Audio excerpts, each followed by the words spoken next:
Welcome to Contemplify, where we seek to kindle the examined life for contemplatives in the world. I'm your host, Paul Swanson. Today, I'm in conversation with David James Duncan. David James Duncan is the author of the classic novels The River Wye and The Brothers K, the story collection, River Teeth, the nonfiction collection and National Book Award finalist, My Story as Told by Water, the best-selling collection of churchless sermons, God Laughs and Plays, and lest we forget his latest and what some have called his magnum opus, Son House. Son House has a reserved shelf space on my heart for the rest of my days. It's a winged book with scrape-knee mountain poetics, spiritual charisma bathed in creek water, and characters that I am still in conversation with to this day. In our wide-ranging conversation, we talk about Son House, Meister Eckhart and the Beguines, his band of spiritual rednecks, and so much more. As always, you can visit contemplify.com for the show notes on this episode and learn more about David James Duncan by reading any of his books or going to davidjamesduncan.com. Now join me in raising a glass to my guest today, David James Duncan.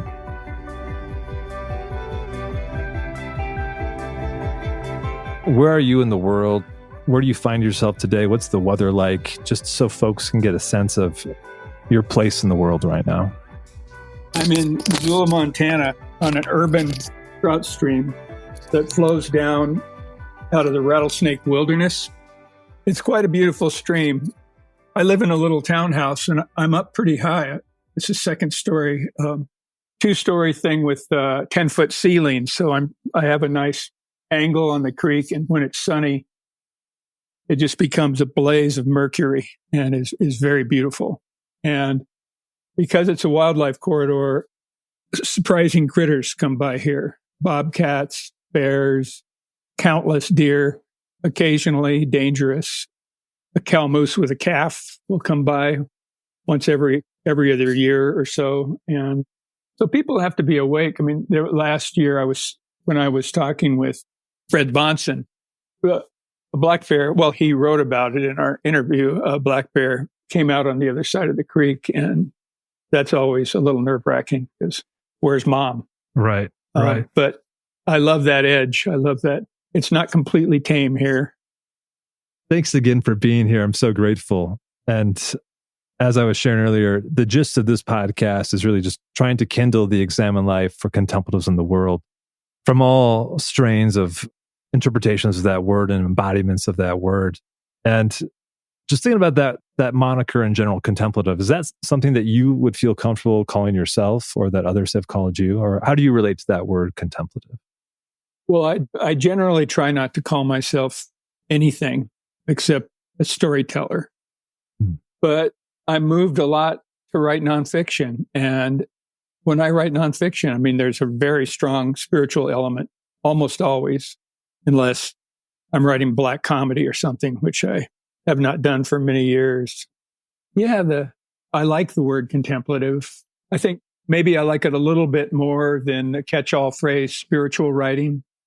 But I've been in Best American Spiritual Writing 5 times with an honorable mention too. So 5.5. And it seems that others feel this is what I do, whether I think it's the right term or not. It doesn't bother me. Mm-hmm. I don't like it when rookies call spirituality spiritualism, which is something very different, as I'm sure you know. I mean, it's like Madame Blavatsky and seances and Ouija boards and and sham spiritual leaders galore. Yes. I think that's one of the dangers of the word of spirituality, because it can encompass so much where like it can just get flattened, where it can mean less than nothing at times. So I really appreciate you even just saying like not being attached to that identifier in any way is a way to not have it be put upon you, where if it's called that by somebody else, that's fine, but it's not a goal with an end in mind. Yeah. Another thing is, if I feel myself being reverenced, my motto is run like hell. And I have a really dear friend in Bellingham. He's a fireman, and he's just a reverent man. But he did a profile of me. It was the first thing to come out where I was talking about Sun House. It was in Angler's Journal last year. Confused the hell out of 40,000 fly fishermen, But yeah, Jimmy, I said, okay, Jimmy, I'll do the interview, but do not revere me. And he just reverenced the shit out of me, man. It was, yeah. That's hilarious. Right away, he said, I'm speaking with David James Duncan, the revered blah, blah, blah, blah, blah, all these different, fisherman, writer, author of blah, blah, blah, which I revered as a kid. And yeah, he found more ways to not listen to my request than I would have thought possible. I hope he didn't end it there. I hope he asked some questions after that. Or it was an interesting interview. Yeah. And he's a very special person. He's a fireman who's also a very good writer when he's not being too reverent. And he's making a film that me and several friends are involved in. It's about the 18-year-old boy who in 1999 was fishing Whatcom Creek in Bellingham when 270,000 gallons of gasoline, I think it was jet fuel, were ignited by two 10-year-old boys playing with bottle rockets. And it was an unbelievable conflagration. And Liam was a really cool kid. He was a really good fly fisherman at a young age, great kayaker, loved the outdoors. He had read The River Why. I was told 6 times. The number, that's the lowest number. Yeah. So we'll stick with that. But yeah, and I just said I did my homework. We'll be home for dinner. And the gas was so intense that the fumes did him in. He just collapsed face forward into the creek and drowned, so that his body was not much damaged when they finally found it under woody debris from, huge old growth trees for miles down the Whatcom Creek corridor. And what Jimmy is making, the film, I think will be very healing for a lot of people. And I'm working with a writer, Chris Dombrowski, who I love. Have you spoken with? Yeah. I'm a big fan of Chris's. Yeah, me too. And Jason McGurr, who's the drummer for Death Cab for Cutie. Okay. He's a wonderful angler, and he's really good at making a nice soundtrack for the movie. He's a real pro with a beautiful studio and all of that. And, well, I won't go through the whole cast of people working on this thing, but it really feels like a pleasure. And I think it's going to be called River Sangha. Oh, nice. Which makes Chris and me really nervous. Who decided we're a Buddhist organization? We have a nickname that Chris's son, Luca, gave us when he was about 11. He just said in exasperation when Chris and I and Jeffrey Foucault and maybe Jason and several other people were communicating one morning, and Lucas said, "You guys are just a bunch of spiritual rednecks." And we thought, yeah, that's what we are. There it is. There's the right moniker. Yeah. I love that. I mean, the way you talk about them, there's a lilted reverence where there's going to be the joy and admiration of who they are as people, but the teasing seems close behind it in a loving way. Mm-hmm. I would love to hear your sense about just the significance of having that circle of spiritual rednecks to bat around with, to bear with one another, just the happenings of life. Why does that matter so much to you? For one thing, there's continuity. I've known these men for quite a few years now, and I had a lot of older friends when I was younger, but a lot of them are dying off. And so it's nice to know these fellows who are in their 50s. I'm 72. And so they can be sad at whatever kind of hopefully fun thing they decide to do. And I don't have to worry. So there's that. And then just one of my friends he's a litigator in Bellingham who defends the schools from thousands of incredibly frivolous lawsuits. a kid has surgery that I'm not going to go into them because I might actually be referencing a real person, but incredibly frivolous, going after millions from the school district over and over. I mean, it's this anytime if a kid scuffs a knee on the playground, it's negligence and worthy of a suit. It's really, there's this safety obsession that is removing contact sports or even any sports. It's causing the parks to be stripped of playground equipment. It just goes on and on. And I don't know how my friend Brett manages to be such a kind and sweet man, because that is a tough job, but he has really served. I mean, he served thousands of people and probably kept some schools open with his litigation work. Wow. And is also just really great sense of humor, very fun guy to be with. Yeah. So we occasionally do little retreats. Like we had a really great one 2 years ago during COVID on San Juan Island, right out on the point of it in really stormy weather, and saw amazing things. And we also we fish in Montana. The rednecks, that's our main gathering, is going fishing together somewhere in Montana or maybe Idaho, one of those two places. Yeah, even though they're younger than me, I can keep up with them if I have a fly rod. Magic energy from the fly rod. Yeah, I love that magic energy, the fly rod. There's something about, I mean, I so appreciate what you're saying about having the continuity and the depth of friendship there's something that happens when that configuration of people shows up that enhances the whole. That doesn't happen when it's just, at least in my experience with circles that I have, where even if it's just one person from that group there, it's fantastic, but there's something magical that can happen when that feels like that circle is complete, because there's a specialness to it. I was part of another circle. We didn't have a name. We would just meet. This woman who's a therapist just realized she had 6 friends who all had some kind of spiritual practice. And she called us all together and said she wanted to start a contemplative group. And this other woman who was there, who's like a world-class astrologer, her name's Anita Doyle, one of my dearest friends. But anyway, it was 6 women. Well, 5 women and me and another guy who's a musician, also named Duncan. And we just started throwing out these ideas. Like I said, we should only meet once every 3 weeks so it doesn't feel like church.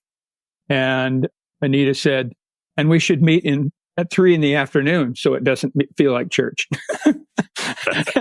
and what we found really soon was there was just a group mind that would emerge when we would start talking, and we would keep silence for 10 minutes and were only to speak like Quakers of whatever arose out of the silence. And sometimes we'd be silent for 40 minutes because no one wanted to interrupt some special feeling that would have entered the silence. And the seriousness with which we approached it, pardon my squawky voice, I hadn't talked to anybody all day until I got you on the other end here. No problem. But I had a couple amazing experiences at that gathering. And one of them was an actual vision that I had, a wakeful vision that started during the silence, of Brian Doyle, who had just had surgery on his glioblastoma and was doing really poorly. The wound site got infected and he was on tons of prednisone. And that's when I offered to put together My Story Is Told by Water for Brian, One Long River of Song for Brian. But in the vision, I won't go into any more detail than just saying that I was as shocked as anybody would be to be having a vision. It's only happened to me in 2 places, and both of those were very specific, famous pilgrimage sites where I wasn't even surprised to be having overwhelming feelings. But to have this thing happen in our contemplative group where I saw Brian meeting his Christ figure, and they were about 40 yards apart. And when they each came out of trees, they came to a swath that was about 40 yards wide that looks like where real big high tension power lines will travel, from like the coal plants of Wyoming to Seattle. So it was like just infinite distance on both sides. And they only came to the edge of their forest. And as soon as they saw each other, they were both so filled with joy that they didn't need to take another step. And when that happened, I was occasionally having phone calls with Brian, and Mary would just put her iPhone by wherever he was, really languishing at that point. And then she would listen.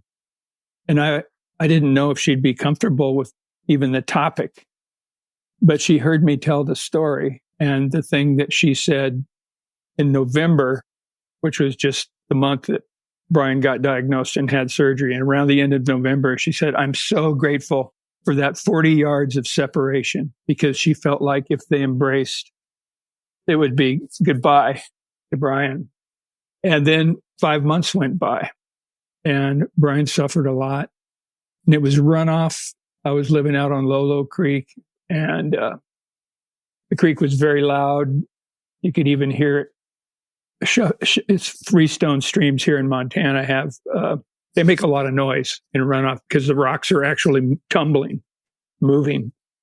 And I just had this feeling about Brian. Well, I never said anything to anybody, but I felt like the time of his suffering, I was hoping, was coming to an end. And at that time, Mary told us both during one of the phone calls that she was ready for the distance separating Brian and his Christ figure to close, so that this thing that happened in a group of me and 6 people in Missoula would have, as a metaphor, have this beautiful value to Brian and Mary all these months later. Whatever you want to call that. Templated group, mystical miracle. I don't know, but it was beautiful. It was really beautiful. And then, God, since I'm talking about it, I'm just going to do this thing. Please. Brian and I had 7 conversations between the time I'm talking about and when he died, and all of them were with that,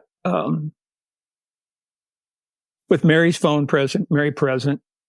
Every time Brian's first words were, "You're my brother and I love you," which always caused me to begin every conversation in tears. But then we'd feel the love, and one of us would say something funny and we'd start laughing. It was the same every time, all 7 conversations.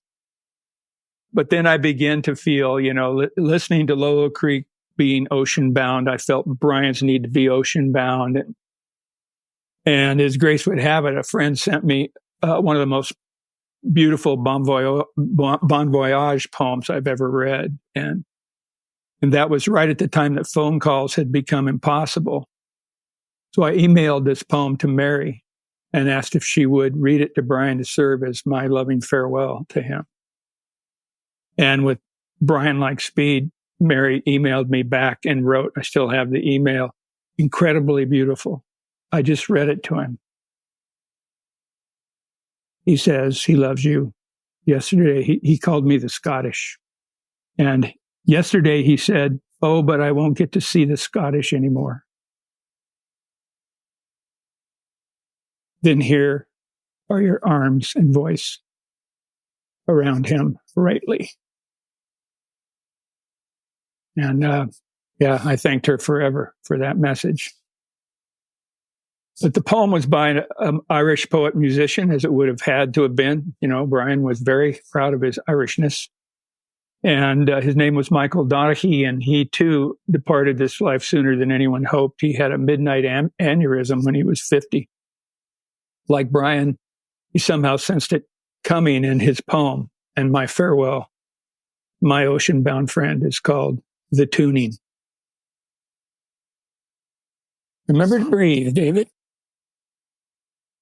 If anyone asks you how I died, say this: the angel of death came in the form of a moth and landed on a lute I was repairing. I closed up shop and left the village on the quietest night of summer of my 30th year, and went with her up through the thorn forest. Tell them I heard yarrow stalks snapping beneath my feet and heard a dog bark far off, far off. That's all I saw or heard, apart from the moth angel at ankle level leading me until we got to the beeline. And I turned to look for the last time on the lights of home.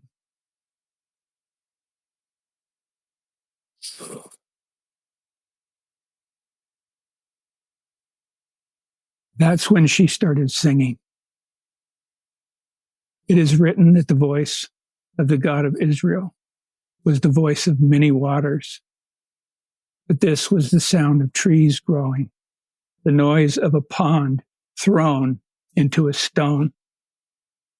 When I turned from the lights below to watch her sing, I found the angel change from moth to woman, singing inhuman intervals through her human throat, the notes at impossible angles justified.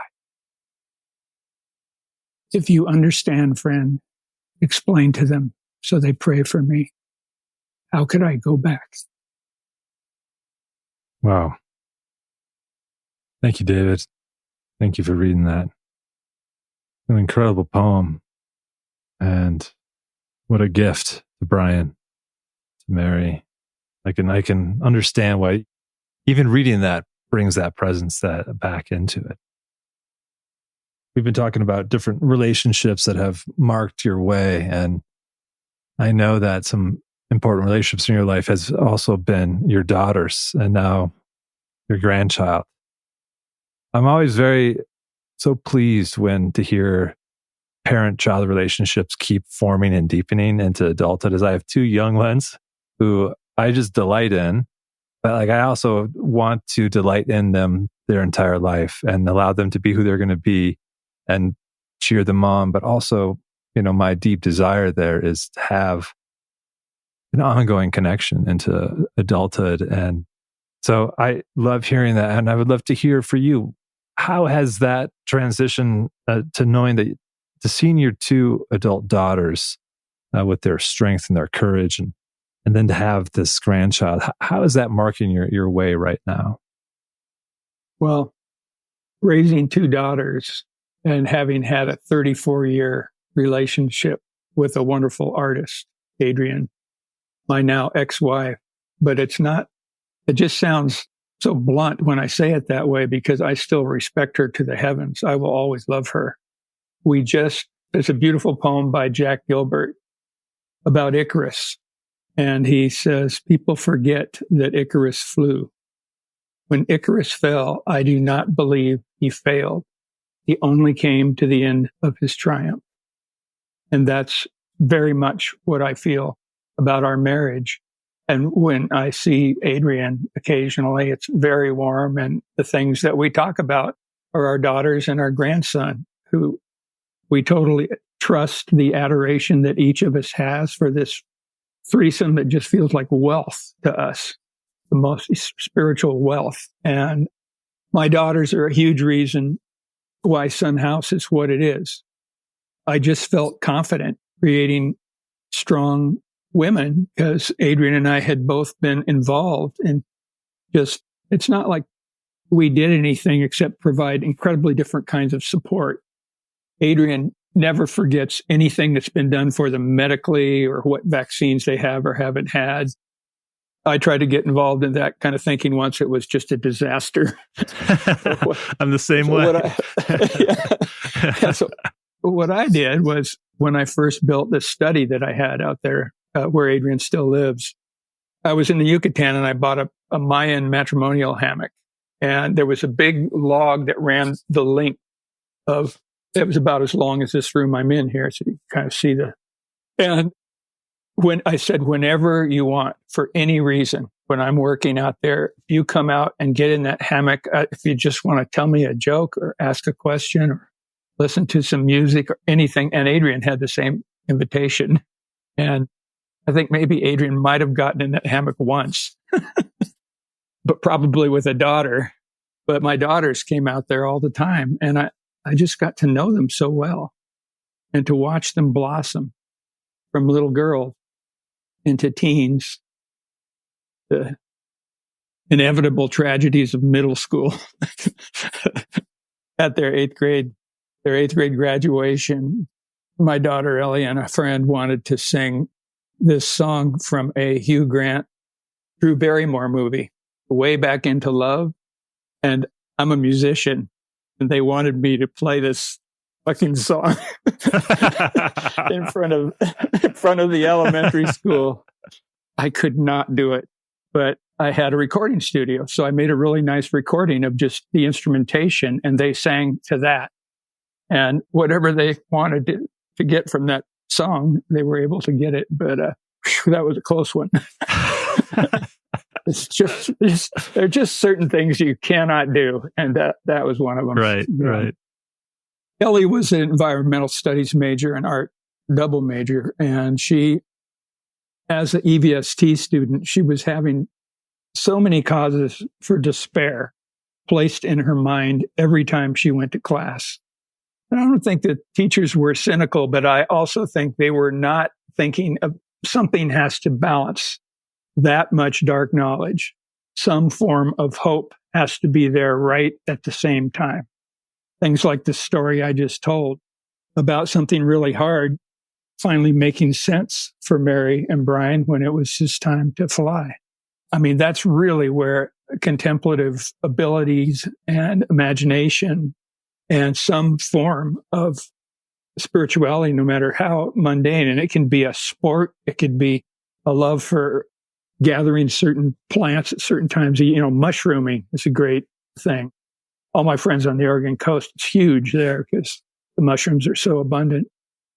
And so trying to feel our way towards things like that with my daughters and the gratitude they express for how many times I dragged them away from some device or the 50th rerun of Aladdin or something to go out by the creek. Although I like Aladdin too, but yeah, to go out by the creek and just immerse themselves in what's alive and real and just nurturing to our spirits especially when things are dark. Yeah. I mean, just every once in a while, a bald eagle flies through here about 60 feet away from me.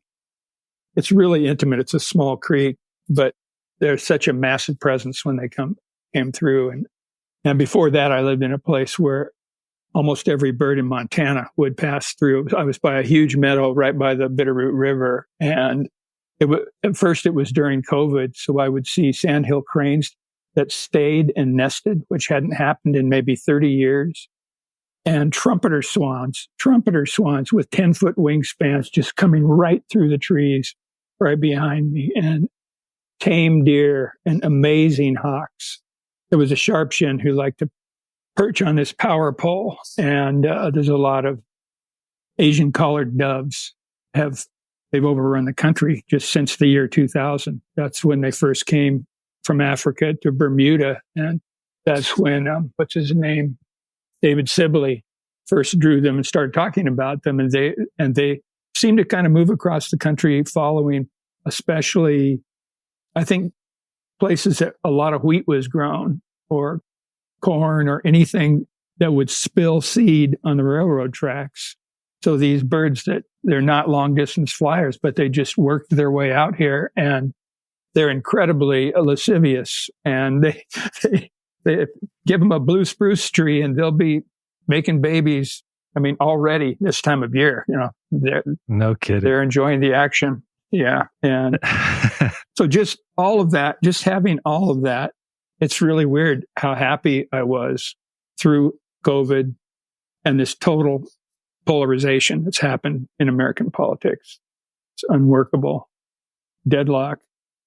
That's a place where if you've worked on meditation a little bit, I just feel like concentration is almost the same thing, almost the same word. And I can move my concentration. It just doesn't do me any good to think about the latest thing that Mitch McConnell said, or whoever. And if you do have a little bit of a practice, a little contemplative discipline, you can move your mind into a space where what you're doing is not reflecting that darkness and not being privy to an industry. They just still admit. I mean, there's the logarithms that fuck with kids' heads. A little girl on Facebook wants to make a friend, and suddenly she's just being trash because Mark Zuckerberg is a heap of crap. And I just felt so defensive and wanted to do something that could almost be a reference book for every kind of hope I've ever experienced vividly, that would last for years to come for anybody who is just searching for that. What kind of conversations between people strengthen them rather than weaken them when we're just regurgitating the news or whatever vehicle for, I won't name the actors, but there's a lot of actors who just do the same movie over and over. It all involves tons of gunplay, really bulky, beefed up bodies, and come on, I'm excited by the new Wim Wenders movie, which is a Japanese man who cleans toilet. And the movie's called A Perfect Day, and I can't wait to see it. I'm in that same boat. I'll just take a quick detour with that. I cannot wait to see that. I just saw his documentary, Anselm. I don't know if I'm pronouncing that right, about the artist Anselm Kiefer. And his vision is just, it's staggering in scope, but also the dedication to a single-mindedness of like that, in my mind, what you're saying too, that contemplative concentration of like, this is mine to do in the world. And I'm taken by anyone who's able to take an artistic approach to that in a time when, Fast and Furious 14 or the next big motion picture that, again, just decimates any sort of kind of nuanced conversation. And I think for me, like when I read Son House and was telling friends to read it and encourage them to check it out, it's also the type of book where I realize that I can recommend it to certain folks, and other folks I know it won't quite resonate at first. Right. Or maybe never. Or maybe never. There's so much, because what you just said about like the level of quality conversation that offers an expansive imagination about how is another world possible? How is another way of living possible? This is going to be a backhanded compliment to myself. But one of the things that I was so touched with when people would say after they'd read Son House, they would say, it's like this book was written for you. And I checked the dedication page and it's not written for me, but it's written for all of us that are looking for this, are yearning for this. I think I used to always say, there's this Greg Brown song called China on the album Further In. And I would use that as like a litmus test for friendships. Like, is this a song they connect with? Because it's a nice little filter of like, does it capture their heart? And now there's something when someone says they've read Son House that I feel that same kinship. I had a friend who now lives in Oregon who I hadn't heard from in like 5 or 7 years. And he texted me and said, I heard you've read Son House. Can we talk about it? And to me, that's what great art does, is it opens up those connections and pathways to not only talk about it, but then examine, like, what does it mean to live with these kind of characters and live with these kind of themes? And so as we've been talking about relationships, I want to mention two of the main characters of Lore and Risa, where like once I finish the book, I'm still talking to them. They still live with me. I'm still in a relationship with them. What is that like for you as the author of Son House? Are you still in relationship with these characters who offered such an expansive imagination for readers? I can only imagine the same is true for you as they were born into your imagination and you relate to them. How are you relating to those two in particular, just because they become so dear to my heart, along with Jervis, but how are they living with you now? Well, one thing that's happened is I finally got my hands on the audiobook, and the two women who read Risa and Lore are wonderful. And I'm experiencing this book in ways I've never experienced it because it's been taken away from me. It's coming back. And, with a big recording, it's not always successful. There's pretty serious mispronunciations. I mean, everybody's from New York, where the readers are from. And so it's the Willamette River in Oregon, not the Willamette. And that's okay, but also what I notice about these actors is that they're so committed. One of the things I wanted to do in Son House was just, I don't want to say anything abstract about a change of consciousness. We have 5 senses and an imagination and a more mysterious organ that often gets called the heart. And when a person is undergoing a change of consciousness, it is both the consciousness and a physical experience that's taking place in some kind of world. And so that often just attention to a detail of the world, something ordinary will suddenly appear extraordinary and leaves you suspecting that it always is extraordinary, but we just don't have access to constantly seeing it that way. There's a wonderful, he makes small films.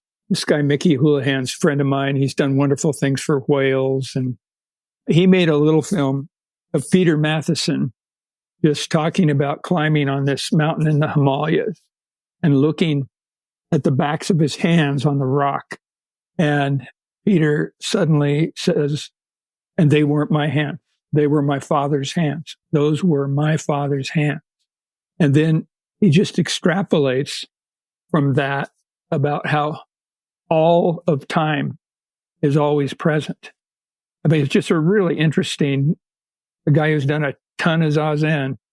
It's a little like things he wrote about in what's it called? Something Hearted Dragon River, his Zen Buddhist journals. But it's just beautiful watching him work this equation out. And you can see that for a moment, he is having this experience that has totally melded his Father's hands into his own. And they're sharing space and time for a moment.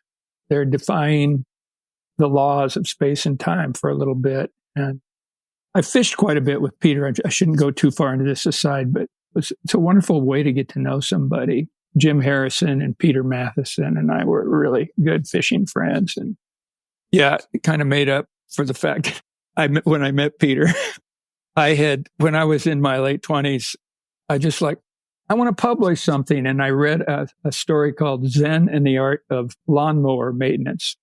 And I was mowing lawns for a living at the time. And I thought, oh, that's really cool. And then I read parody by a Buddhist, which was of a haiku, the old pond, Basho jumps in, the sound of the water. and I thought, so there's a tradition of parody amongst Buddhist monks, and Peter's a Buddhist priest. And long story short, I wrote a parody of the snow leopard, and it was not a smart move.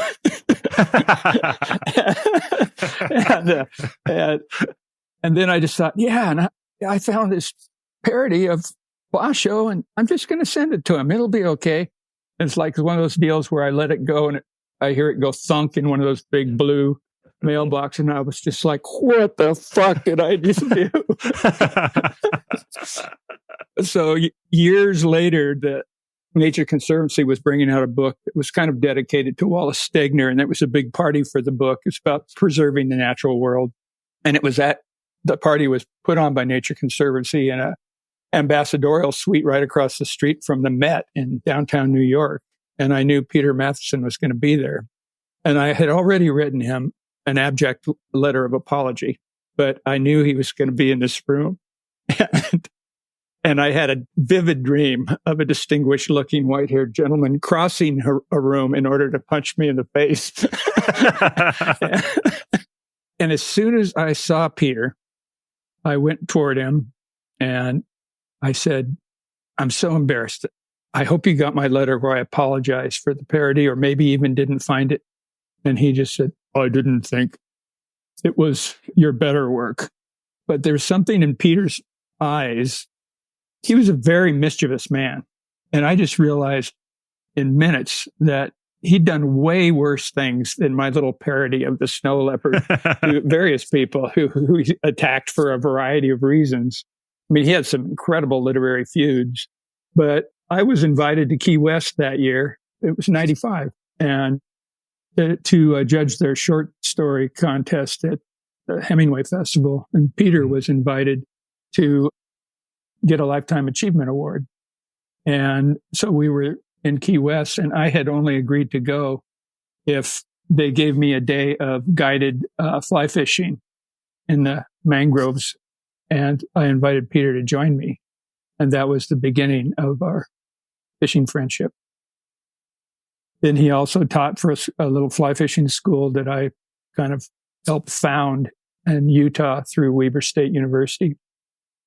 Yeah. And we had some really wonderful trips, wonderful conversations, especially. I love the way those origin stories of friendship begin.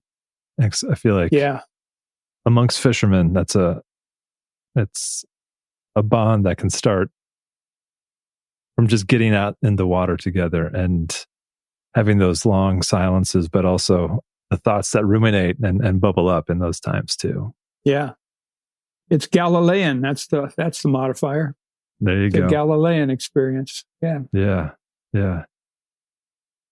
A couple other writers that you mention, of significance value in your life and are a part of Son House in different ways, but Gary Snyder, who's, you've also said has more religious significance than almost any other writer. I can't remember exactly where I read that. I don't know if that still rings true for you, but just the impact of how he's lived and how he's kind of modeled this kind of incarnate life of taking all five senses and not divorcing them from the lived reality or from his writing. And I was so pleased when I read in the acknowledgments about Teddy Macker, because Teddy Macker has been a poet who I deeply admire and consider him a friend from afar.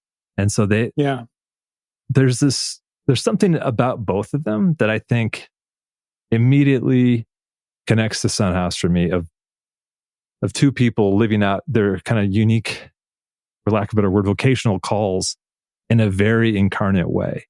And there's not this division between sacred and profane. It's just this. Yeah, I would just love to hear any kind of thoughts you have about their own impact on you and those relational unfoldings of how one can live in this new consciousness in a very human, five-sensical way. Yeah, well, Gary, has a hugely grounding effect on the people around him, as you say. I'm sure he's had intense, inexplicable experiences of many kinds, but I think he's very careful about what he even chooses to talk about, which gets back to, Thomas Merton saying the protector of spiritual integrity is spiritual secrecy. And so Merton was, but then it's kind of ironic. I know so many stories about Merton where he's not being very sneaky. Yeah. One of my favorites, I can't prove this is true, but I was told it by someone with a straight face. Apparently Merton swam in the pond at Gethsemane with Joan Baez, and they were skinny dipping. I don't know, take it or leave it. Yeah. Sure, I'll it's a take good it. story, though. I like to imagine it. Yeah. Me too. I had heard something similar when she visited, that he was fascinated by her feet because he hadn't seen women's feet in so long, that he was just so smitten by her being barefoot. Yeah. Yeah. I love that quote that you bring out about spiritual integrity. I think that's in short supply and really a necessity. Another thing, this is just a segue, but as you were talking about Teddy and Gary, I was thinking about Wendell Berry, because he's a man I've corresponded with quite a bit. I've only been with him twice, but we've corresponded quite a lot, and I think he's one of the wisest men of his generation. I mean, no contest. Amen. And Yeah. I find, it's just that he's continued to work with the land with draft horses, plowing with horses, and has just stayed so grounded. And Wendell read God Laughs and Plays and really liked it and wrote me a not lengthy, but really kind letter. And one of the things he said was, "You've read better than I have." And a friend of mine was reacting to that, and, who knew that, like, he spent a lot of time on the closest he ever got to mysticism was just, Wordsworth and Milton, Paradise Lost, which he spent much time around Buddhist thoughts. Kind of seems like Milton's standing on his head in order to write that masterpiece. But Wendell said that I'd read better. I just refused to accept that, because what Wendell has been able to make out of the music of a person like Milton is so beautiful in his Sabbath poems that I wouldn't want Wendell to have read any differently than he has read.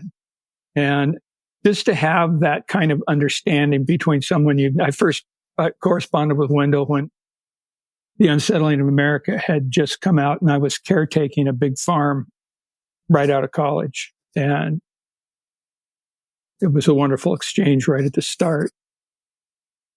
Yeah, just, I don't know, so often the people I'm close to, unless they ask a loaded question that they clearly want a response to, I'm just so happy with them the way they are that I hardly know what to say if they're still trying to sculpt their character. You kind of reach an age where that sculpting slows down. But then we're also talking about these women who are really intense in their early 80s. Joanne Macy's another wonderful example of that. And isn't that weird? These are strange asides, but Peter Matheson and Joanne Macy both worked for the CIA. Wow. I hadn't thought about that, but both of them. Wow. Both of them. Yeah, it's just the CIA wanted the best and brightest. They were both bright. But I mean, it's just really hard to imagine either of them ever being drawn toward that kind of work. And you probably know that Peter and George Plimpton started Paris Review when he was in Paris. And Plimpton was furious when he found out Peter was working for the CIA. I don't think it ended their friendship, but he was not a happy camper. And yeah. Yeah, fair enough. Fair enough. Yeah. How about Teddy Macker? I know he's kind of more a few years your junior, but how did that relationship spark into what it has been in these years? Yeah, we really hit it off. Let's see. I was being reviewed by the Santa Barbara Literary Magazine. I can't think of the name of it right now. But there was a student of Teddy's who wanted to do the interview. And so we started just corresponding around that. I said, sure, yeah, I'll talk to her. And it was a really good interview, fun conversation. But we just felt a connection as soon as I read This World. I think This World is on a par with my best work. Or, I mean, in a lyrical way, I'm just thinking of D.H. Lawrence before expressing this.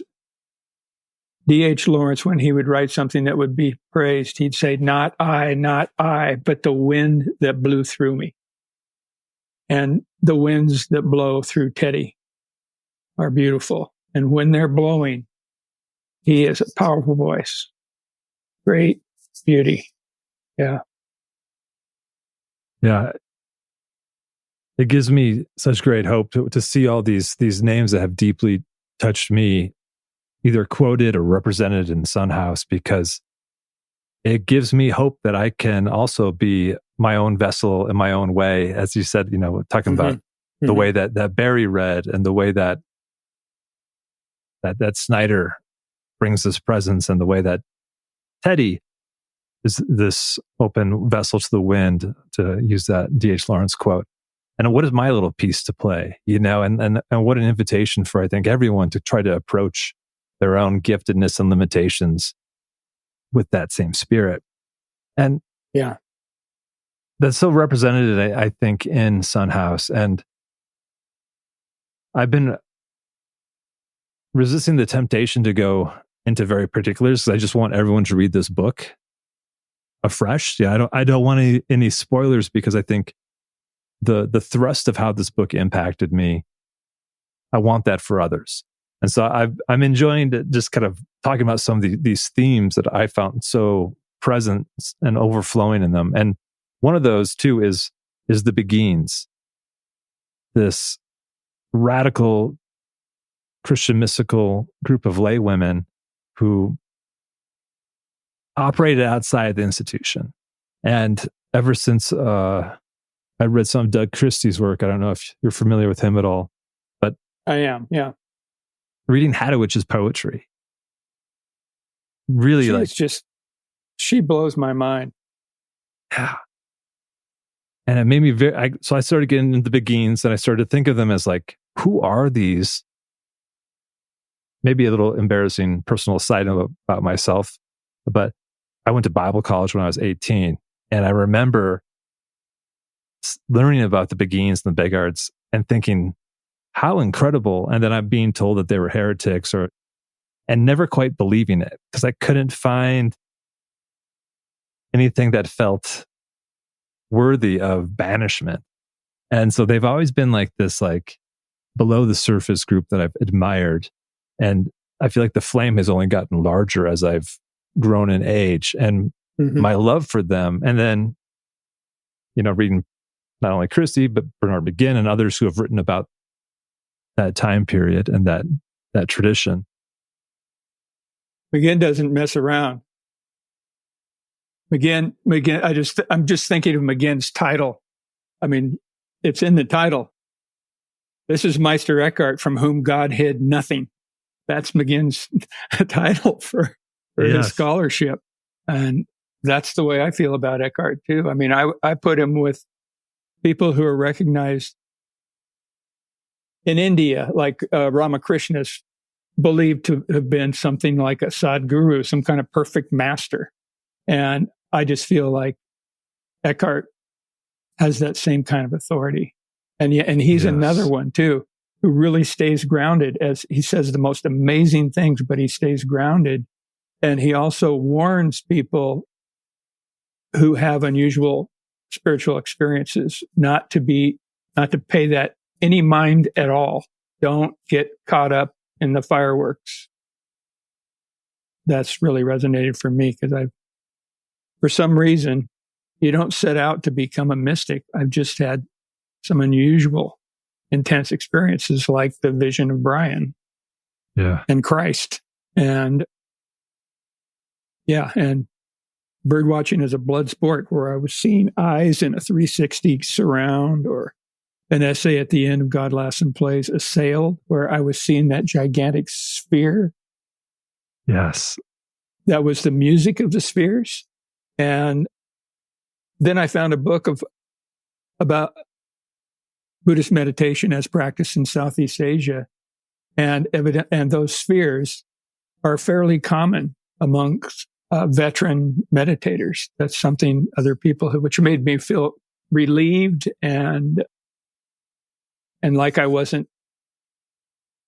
I don't know, I just would hate it if it sounded like I was trying to gloat about something unusual that was happening to me, but it was just so rich in what it was giving me right there in a Montana backyard on a trout stream in the crazy weather of March. And in my correspondence with Annie Dillard at the same time, talk about another powerhouse human being. And, being able to dedicate that essay to her, because we were talking about, for the time being, and it just opened something in me. And that wind is literally wind, just like Lawrence says, just came blowing in that morning. And by the time I tacked it all down, kept the horses from running away, Annie really liked it.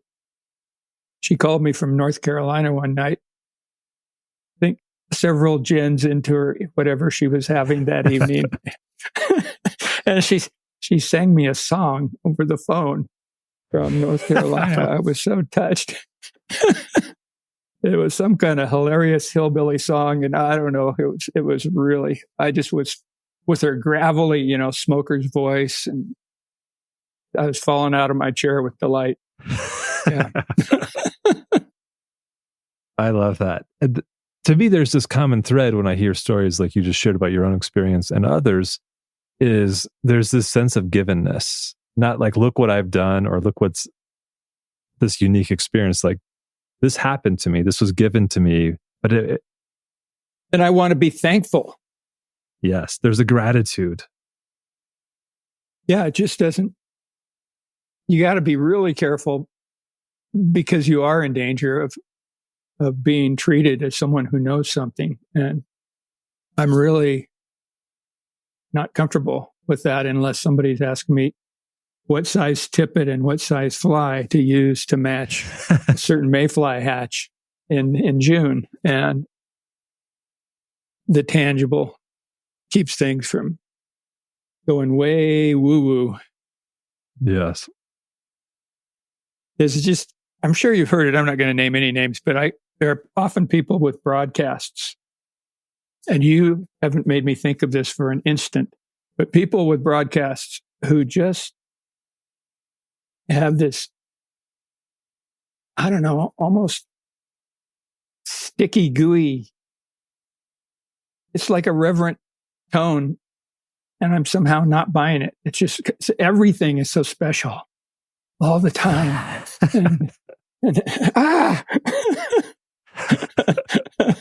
Yeah. So,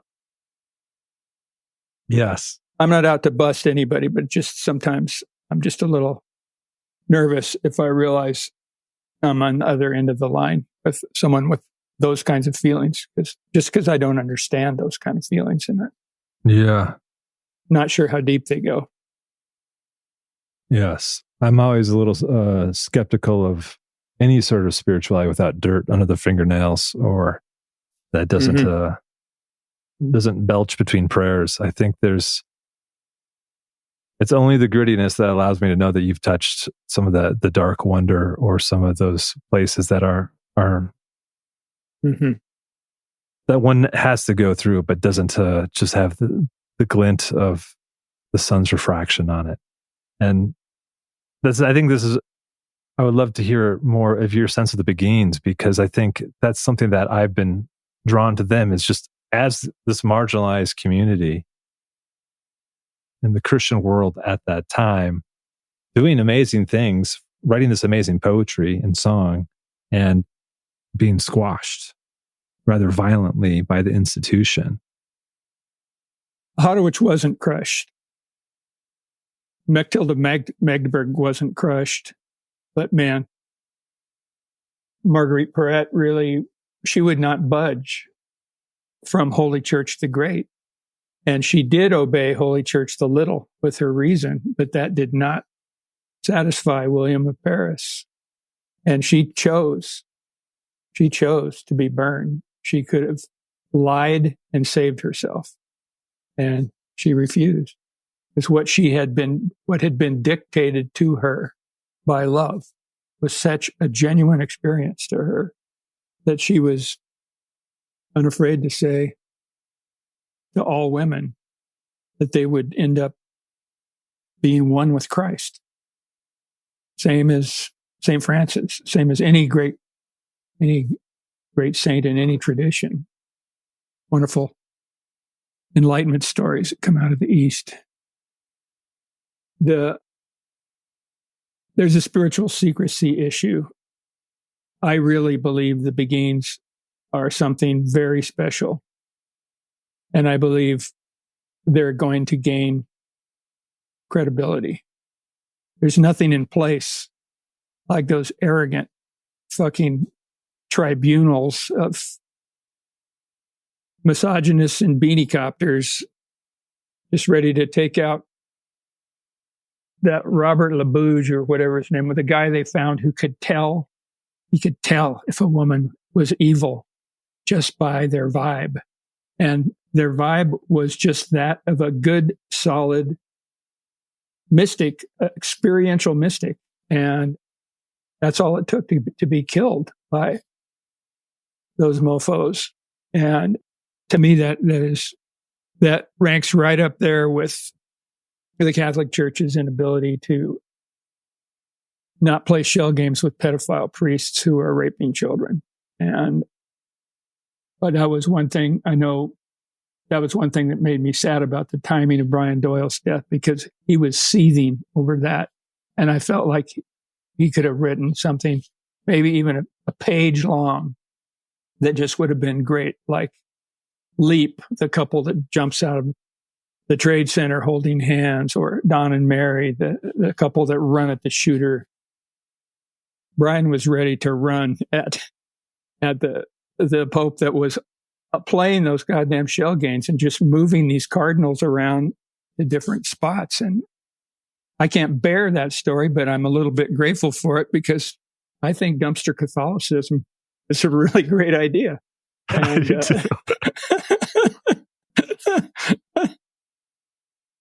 hasn't been around enough to have had as many screw ups as the good old Roman Catholic Church. But yeah, that's just been a power center for so long that I always feel guilty, because I have so many great Catholic friends. But to me, they're all in the foliage of the tree, and the trunk is mostly rotten. That's the church to me, is a tree that's not healthy at its core. Yeah. Yeah. The ironies are rich, though. No, I couldn't agree more. I share some of my own story here of, like, I was born and raised in the evangelical world, and I've left that world, and I got educated by the Jesuits, and I work for a Franciscan, and my wife is Mennonite. You're talking about Richard Rohr? Yeah, talking about Richard. Yeah. And so, but I've also been deeply influenced by poetic traditions and Zen Buddhism. Mm-hmm. And so I kind of operate in this space where my spiritual homeland feels much more like the Beguines than anywhere else. Like when I think about like my people, but I'm conversant in all these other languages. But there's something about the tied to that central institution, whether it's the evangelical church or the Roman Catholic Church, that I can't. It's no longer necessary, and it's that groundedness in the reality of wonder, truth, and love that animate my spirit and want to deepen those connections in other ways. Yeah. And so it's an interesting time where I do feel like the Beguines offer a model for the 21st century when there's, as you said, no longer these tribunals, or even these, we're all fed up with the spiritual abuse of authority, that we're looking elsewhere. Yeah. They were as I look through Christian history, they were the most successful. They really did invent an alternative lifestyle and spiritual practices. Yeah. That it was so great the way they weren't allowed to study Latin. But as Bernard of Clairvaux said, love itself is knowledge. And that was the form of knowledge the Beguines chose. And they were these unbelievable lovers of Jesus who accepted total poverty and just lived to serve. I mean, there were so many Mother Teresas in that crew, people who just, her great line, may God break my heart so completely that the whole world falls in. And also, when I finally see Jesus, I'm going to tell him that I loved him in the dark. I love both those lines. Yeah. feel that some of the Beguines. I think you can kind of see that in Reese's spirituality. She satisfied in the darkness. Yeah. And the courage it takes to even say those words of Mother Teresa, breaking my heart that wide open. The Jim Finley, contemplative teacher and mystic, he talks about how in the classic, the Lord's Prayer, your will be done. Like, it's pretty easy to say until you see where it leads you. It leads you into the heart of suffering. It leads you into that breaking open. Yeah, his story is really difficult. Thinking of my relationship with Trappist monks versus what he went through. Holy shit. No, I've been going to Our Lady of Guadalupe in Oregon since I was 18 years old. And I'm not doing anything but what I do when I'm there, but I have an incredibly dear friend there who is just one of the most radiant beings around. Wow. I try never to mention his name because he's already having a visit with way too many people who love him dearly. Yeah. But,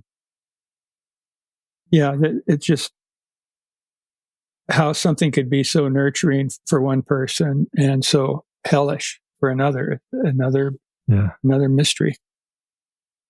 Yeah. If you want, I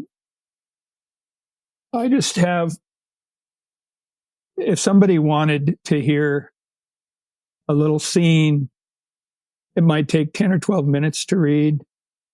That really, I think, shows late in the book the fact that Son House is an Eastern Western, not a Western, has broken so many stereotypes that there's just a kind of logic to it. And when I was touring Son House, first at the Old Salt Festival in Montana, where there were 1,600 people, I read one night to about 1,000 people, the scene where the vegan woman, Regina Cloud, is consoling Cale the Pope after he has helped lead 8 of his beloved Highland steers to slaughter. And when I read that at Old Salt, there were a lot of Stetsons in the crowd, and there were a lot of tears coming out from under the Stetsons. And that really surprised me. So it surprised me so much that I just started reading that scene as I toured through Northwest cities.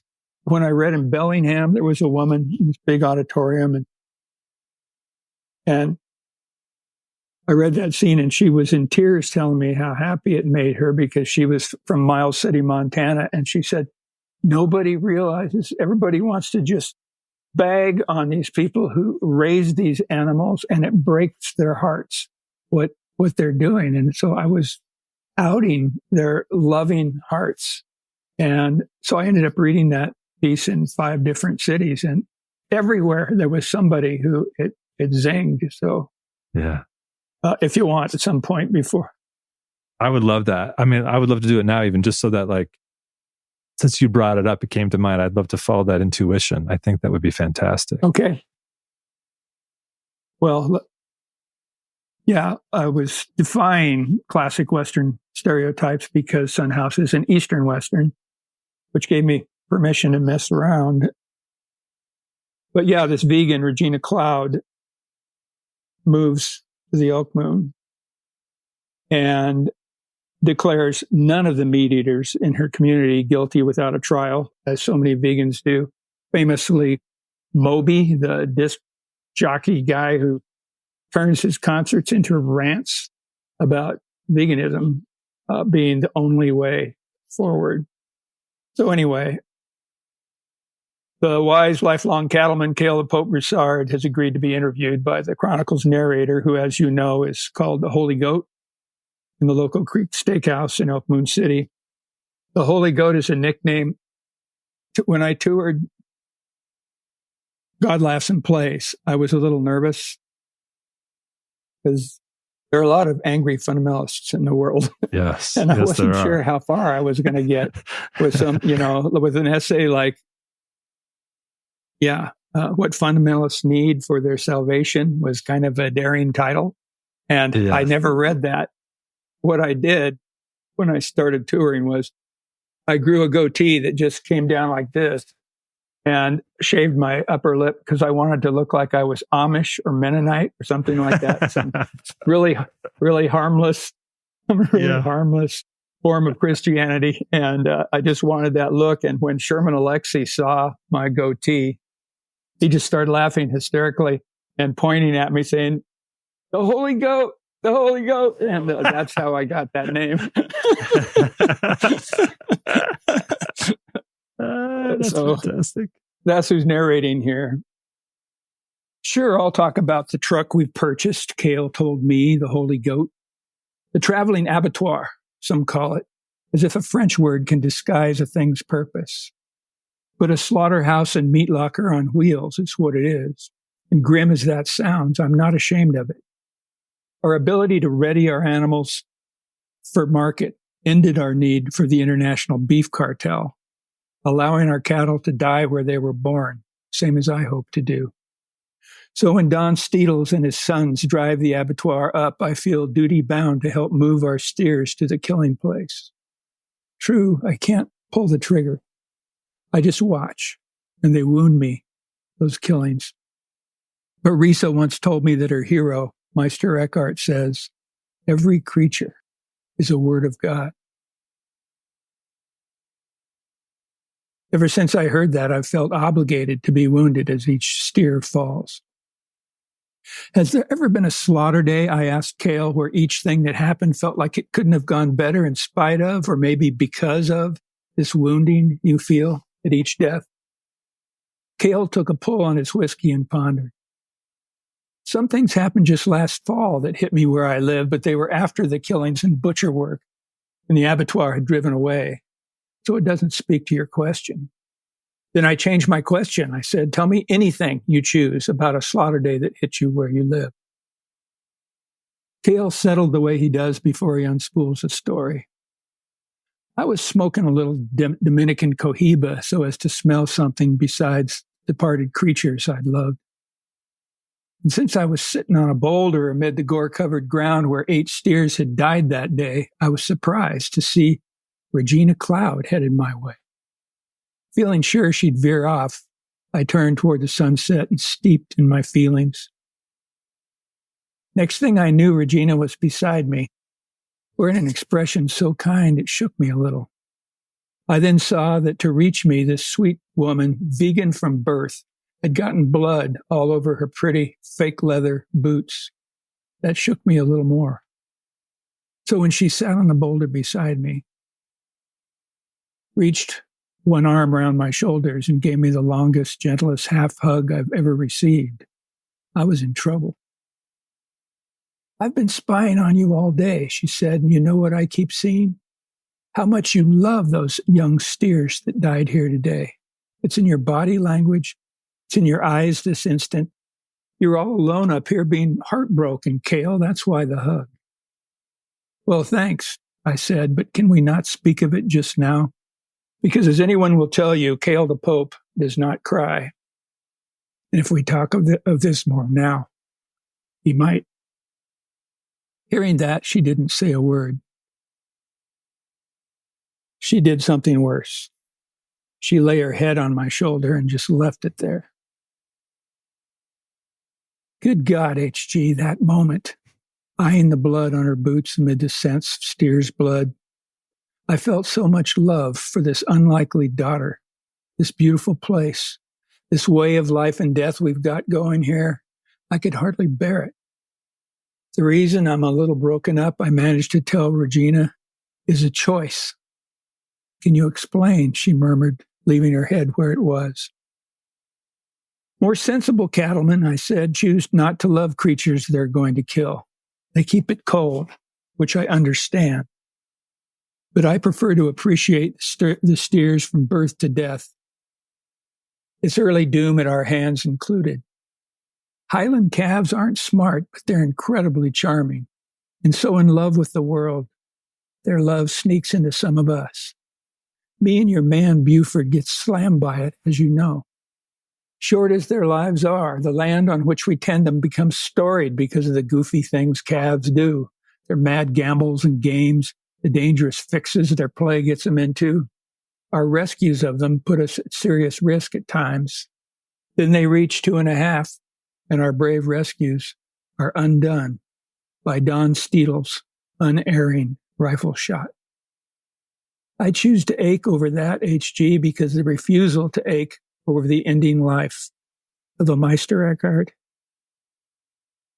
Word of God. It's why the giant industrial feedlots and slaughterhouses are the way it's almost all done now. Far better to ache, is my feeling, than to pile horror upon horror on every animal and human involved in their departures. When Cale fell silent, I asked, did Regina have anything to say to that? Her head on my shoulder said it all, Cale said, until I blew a head gasket. Do you know Wendell hog killing poem? I asked this lovely vegan woman, and her head left my shoulder. Oh my hell, what am I saying? Of course you don't. Sorry, Regina, but it's a prayer, really. Asking for the quickest, calmest kill possible, which is the best we can offer them in the end. Let them stand still for the bullet, Wendell's poem prays, and stare the shooter in the eye. Let them die while the sound of the shot is in the air. Let them die as they fall. And if it was up to me, I'd recite those words to diners wherever our beef is served. I'd tell them how our little Golgotha, thanks to Don's dead steady aim, did let them die as they fell. I loved that animal on your plate, I'd like to say, and delivered him to where we killed him and kept loving him as he fell. What you're tasting was for once done right. But what diner on a date wants to hear that? This diner, Regina said firmly. I came up to bloody my boots in what happened here, and to hear you describe it, for which I thank you, and I also have a favor to ask, Cale. It would help Buford and me a lot if you'd talk to us both the way you're talking to me now, because we're not just in love with each other. We're in love with this whole place and don't wish to know it in some fractured carnivore versus vegan way. We want to know what's real here and to love whatever's lovable. And you're the Elk Moon long-timer sensitive enough to help us with that. Well, I said, if Buford's not too busy, there's no time like the present.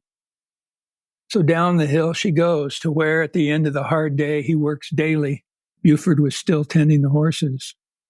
And I saw nothing but what's real as Regina reached him and right away kissed him, work dirty though he was. I saw what's real in the way she threaded her arm through his, and how he inclined his head to listen to her, in the easy rhythm of their walk as they set out toward me, the deep wear in their clothes as they drew closer, the October light in their eyes when they arrived. Regina's right, I said to Cale. You are the one to convey to her what's real here. You're an eloquent man, Pope. But Regina outdid me by miles, HG. Listen. When the two of them arrived at my rock, her first words were, the next animal you ask Don Steedles to drop, Cale, I want to be there with Buford, watching.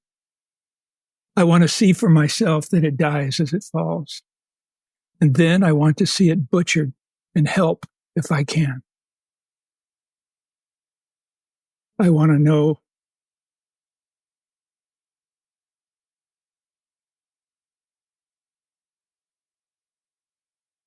I'm seeing those guys in Stetsons. That's what's getting me.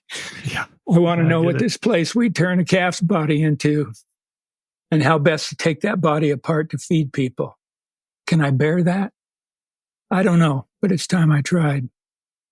She sought strength then, HG, by drawing a deeper breath. And after it's been hung and aged, she said, and a maestro like you, TJ, or Buford grills it, I want one good-sized bite of Eckhart's Word of God.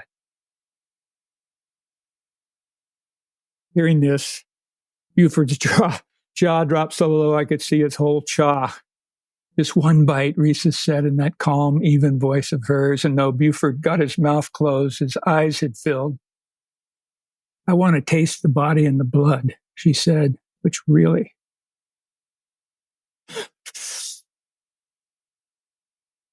Got to poor Buford. That grassiness you talk about, the elk moon May through July bounty, that September field you save all summer, their going away present, you call it. That's a sweet way of talking, but unless I taste of it, it's just pretty words.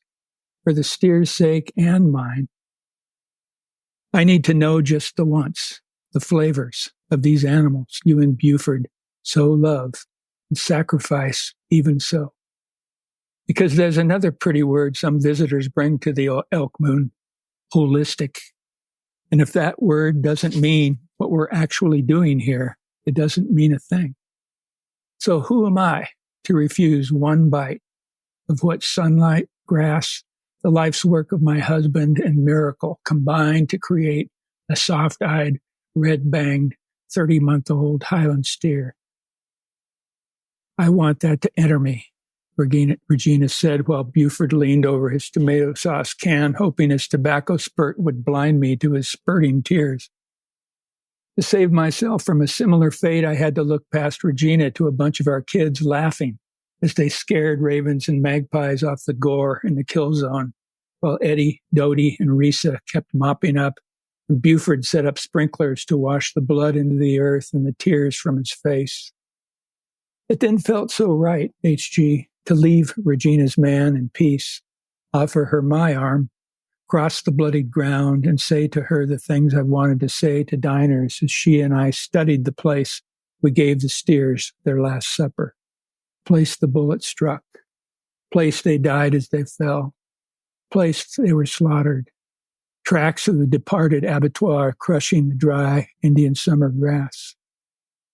So we continued up through the fields those steers had grazed, 2,000 feet to the horizon, where I described to Regina the towering clouds and gray-black curtains of rain that grow the grass from March on into summer heat.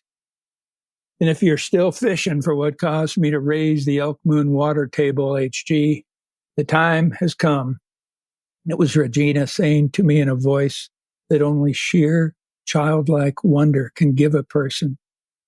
So clouds and curtains were in their bodies as they fell. Beautiful, I whispered. Yes, it was, Cale said, but listen, the total number of tears summoned by that beauty was 2. So don't go turning it into an arc launcher in your damn chronicles. Only the 2, Cale, swear God. And in honor of each drop, my 2 favorite new bourbons are headed for the liquor cabinet you've shared with me all these years. That a trace of spirits might be in our bodies as we fall, quoth Cale. God, I love the things that good man feels and shares. Oh, damn, thank you. Welcome. Yeah. There's so much that could be said about Son House, but that passage you just read just made me think about just the rootedness of place, whether by lineage or by chosen by love. Yeah. And when that connection is natural, but also when it's cultivated, just the bonds that emerge, the fidelity to a place that takes on this preternatural fire almost. But it's not intentional in that purposeful way. Like I love when Jamie has that thing, we're not, the NRA is an intentional community. The RNC is an intentional community. But this is more of a wayless way. This is an Eckhartian way. Yeah. Unintentional menagerie, he calls it. And yes. Yeah, that's kind of a funny story. The guy who writes Communities Magazine, the editor of Communities Magazine, which is about all the communes in America, he was really liking Son House until Jamie named them an unintentional menagerie. And then he had a cow. That's fantastic. We could have raised the cow that he had and sold it. I thought it was such a perfect slice of what could easily become this romanticized thing. And I think from the past you just read, like, what is it? How do the lion and the lamb, the vegan and the cattle rancher live together? It's in this way of paradox, and it just emboldens me to embrace the reality of how things are. And I remember when I first read that passage, just the tears coming along with Kale's, and then to feel them again now in this rereading. And actually, when I finished the book, I was on a camping trip with my family and some friends, where I went into the tent to finish the last chapter, and my my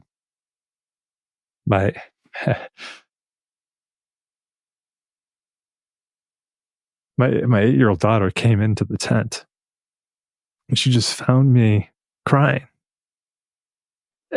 and she just held my hand, and we just laid there in northern New Mexico mountains, holding hands, and she didn't say anything, but she honored. She knew something was afoot, and that childlike wonder and understanding of what is happening, without having to put words on it to try to qualify it.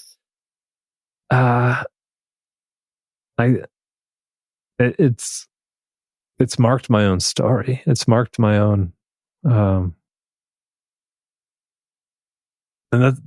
that's the giftedness of art. That's the giftedness of this yearning that I feel so present in Sun House, but also just in my own communities that I touch. Seeking a way where we can live in this paradox without having to give up the spiritual integrity. Yeah, that last chapter is a killer. I'll never be able to read that. It knocks me over with in front of a crowd. I mean, just forget it. But it's there for anybody who wants to find it. And there were a few things in it that I thought, by putting them there, I would be able to read it. One is that Hub Punker, even though he's really emotional, he also maintains his racism. There's no miracle here. This guy still is really worried about this little Mexican Joseph doll, But I mean, just what goes on, especially between Laura and Risa. Oh my God. And also Rosalia. Yeah. That just the whole thing of the 70 people who loved Laura because she served the meals in their cafe for years. And so this huge crowd of people who just love her in a real small town way. Yeah. She's not she is a saintly figure, but she's kept it under wraps. I mean, the Queendom Come Shards chapter is pretty out about in terms of her mystical understanding of the universe. But yeah, those two women, they just killed me the night before last. I skipped ahead to that scene because I thought these two women's voices are so wonderful. And Laura only gets 5 words. So I went back to the chapter where she's playing her last concert in Portland in the concert hall that Jervis, the holy fool, designed. And pretty good design, holy fool. I actually had a little help from Matt Salinger, J.D. Salinger's actor's son, helped me really early on when I was designing that space. It was all about having everything kind of on the same level of the floor and the actors. And I mean, he just had great ideas and explained why they worked better. What a gift to have a friend like J.D. Salinger's kid. Wow. That's a huge gift. Yeah, I think part of why Laura and Risa just have, become such friends in that way is that it was like a hidden mysticism. It was a hidden interiority that was so large that in their presence you can feel it. And having met people like that who are not looking for a spotlight or a stage, changes the world. It changes communities. There's a lot of folks out there like that. And there's almost like a magnetic pull when I'm in a room. I'm like, what's going on with that person over there? There seems to be something quietly radiating out of them. And I want to go talk to them. And I don't care if I talk to anybody else because their spirit is larger than their body. Yeah. And I think that's really hard to write. And so I'm so grateful for those two characters being able to exemplify that. Because I can only imagine you could run into a corner where they almost look too saintly instead of they have that. The rough edges are still there, or the exploratory nature, or even just as human and sexual beings, that's still very much alive. Like that often gets erased in spiritual characters. Mm-hmm. Yeah, I had a lot of help from women. I wanted women readers, all the way through the manuscript. I wanted to be second guessed by women that I respect. And I mean, like, when Laura Lee and Trey have just met and they're climbing a mountain and just parking on top. And then when Trey hears the Gary Snyder line, "The mountains are your mind," it blows his mind. And I had one woman of a certain age tell me Laura should be wearing boxer shorts. And I had a younger woman tell me, no way in hell. They got to be butt naked. And so, okay. Yeah, that was fun. That's great. There's a question I wanted to ask you, because I was just kind of amused and surprised in a way when we were emailing to set this up, and you had mentioned that conversation with Christian Wyman on Terry Gross. And it's around my circle of friends who have been reading Son House. That same conversation with Christian Wyman has been a point of conversation for us as well. And I'm always, whenever those kind of connections happen, those synchronicities, I try to perk up my ears.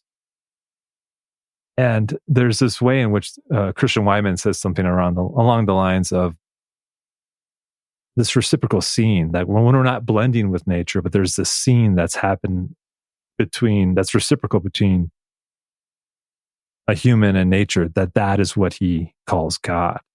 And I'm curious just to hear how that struck you, because there are notes of that, I feel like, in whether it's the spheres that you talk about in God Laughs and Plays, or some of the ways in which I think Lore or Grady and the Elkhorns, just there's this beyond the veil that happens, where there is a scene or being bared witness to that is reciprocal.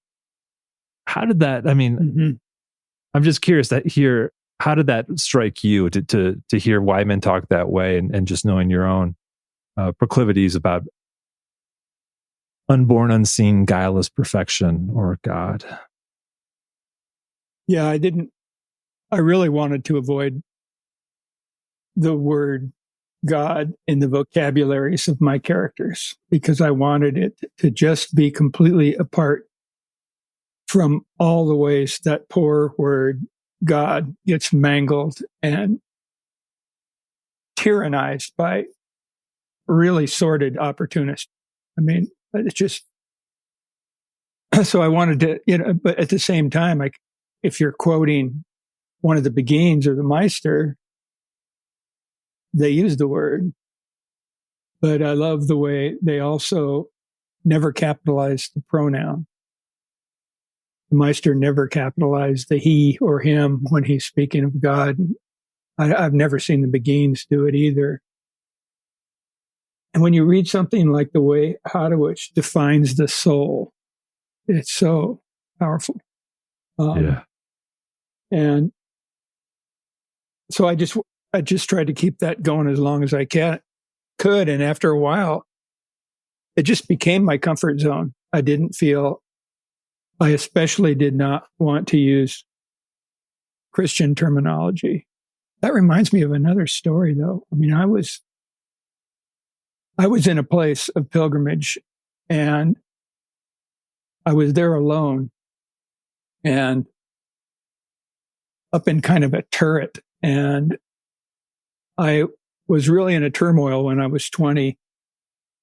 I wanted to be a storyteller, and I thought I might be a writer, or thought it might take a musical form, but mostly I thought I wanted to try to be a writer. And I felt a presence in this place where I was sitting, and I asked the presence, my parents are really down on this, but can I really take a serious shot at trying to be a writer? Because I was so lost when I lost my brother when I was 13. And the thing that healed me was there was no consolation from any preacher, teacher, or adult I knew.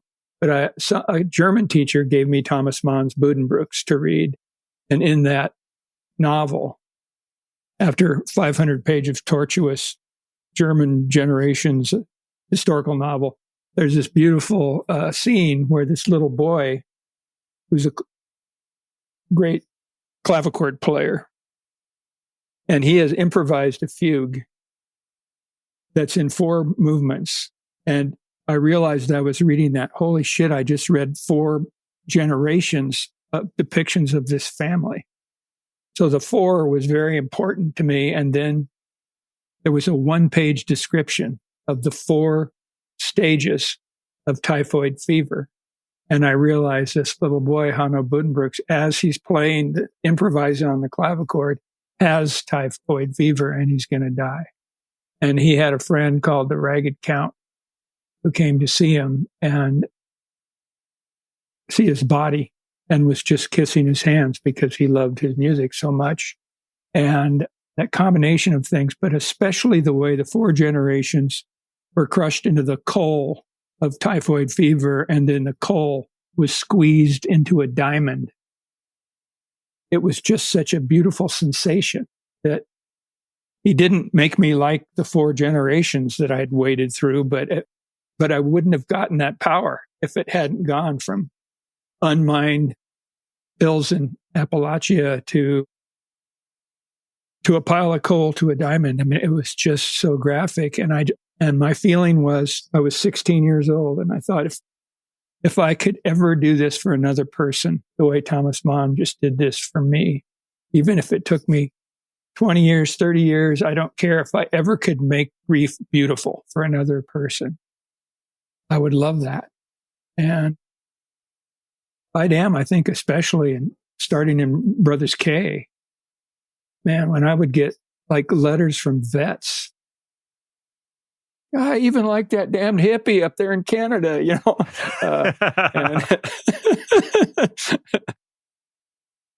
Again, just breaking stereotypes. There was so much alienation between returning vets and the way our culture, just after their service, got sloppy, and in terms of news, what the news emphasized over, you know, kind of like with cattle, overlooking an amazing degree of love between the soldiers. And anyway, yeah, I mean, really ever since that time at age 16, I felt like my path was to be able to turn darkness into some form of consolation in a life's work. There's always plenty of darkness to choose from. Always plenty of darkness. And I'm so grateful that you took that path. And I know, I always think too, like it's difficult to write humorously without it becoming sappy, or I think humor seems to be such a hard thing to put into a narrative. And I always appreciate the way the humor surprises me in your writing, because there's the delightful aspect to it where it doesn't feel forced. It feels like the jokes are there because, just like in reality, And that Norm Maclean quote that you use in God Laughs and Plays of agony and hilarity are both necessary for salvation. Yeah. That just has rung so true for my own life, and Yeah. that spirit is always in your writing. What a gift. Yeah, that's not something you find that somebody hands you like a present. It just, yeah, that's one of the hardest questions that I've been asked many times. Where does your sense of humor come from? That's just, who knows? I mean, many lifetimes of telling jokes that bombed, probably, would be one place. Or just, you can watch stand-up comedians any night of the week now in the new wonderful streaming era, and you see exactly how I do not want to be funny, depending on the comedian. But there are some who, I love some that might surprise people. I mean, I just think Dave Chappelle is a genius. And there are also some, I'm not going to name names, I'll get into really serious trouble and people will forget about anything we've talked about. Yeah. No, I think, I hear you on that. I think we're in the heights of a certain comedic season, but we're also in the dregs as well. And so I appreciate the way in which spirit and humor can be intertwined in such a way where it's the necessity of it. I think that's where humor is so necessary when times we're facing as much, whatever you want to call it, just bullshit, and it seems like every stream of life. And we need that humor to keep us going. And it's in spades in the depth of Son House. And David, I just want to say thank you again for this time. It's been a real gift to me to get to know you in this way and to have this level of conversation as we circle around the themes of Son House. And I want everyone to read it, and also just the themes of beingness and the works that have informed you. I feel a deep kinship for how you have approached your craft and your circle of friends and your life. I think you're modeling a way for a lot of us. And I don't mean that reverentially. I mean that in a way in which we're all humans yearning for something of depth. And I think you point to things that help us make it a little bit easier and a little bit funnier and a little bit deeper. And I always like to close with this question. If you were going to pair, this is to keep us embodied, to not think we're just spirits in flight, but we're these incarnate beings who love the way our five senses are tingled. If you were going to pair our conversation with a drink, what would be your drink of choice and why? I take drinking really seriously. That's a hard question. Well, I mean, most of my drinking is white wine, but really good white wine, not terribly expensive, but really good white wine, because I found when I was working on Son House that caffeine is good for maybe a maximum of 6 hours. And then the energy you get from it just gets sloppy. And I could just start sipping at a very leisurely pace and maintaining the pace as slow by adding ice cubes to white wine. And I can work for 5 more hours. I can't compose, but I can edit with a really clear mind. Yeah. And so for a conversation of, well, we're over the 2-hour mark here, if we're going to go on a whole lot longer, I'd be ready to pour a white wine and keep the good energy going. But also in the evening, just white wine can really be dull. And if you activate it with a whiskey first, then it's a little more exciting.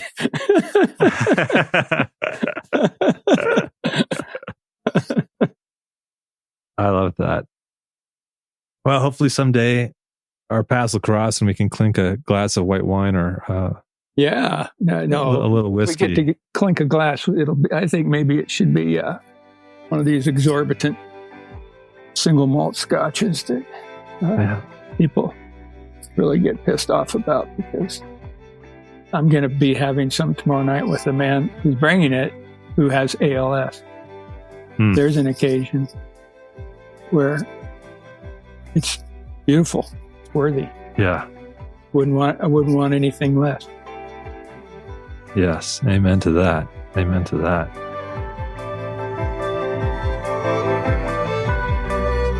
Thank you for listening to this slow-cooked episode of Contemplify.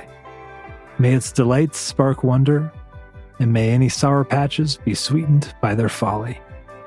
Head over to contemplify.com to find the show notes for this episode, sign up for the monthly Contemplify non-required reading list, and also the weekly contemplative practice, Lo-Fi and Hushed. If you are enjoying Contemplify, rate and review it on your podcast player. The internet tells me this helps spread the contemplative cheer. The theme song for Contemplify is called Langside by Charles Enns and Darren Hovius. Fellas, thanks as always. And of course, I am looking forward to bringing you more musings and more conversations with contemplatives kindling the examined life in the world. Until then, be well.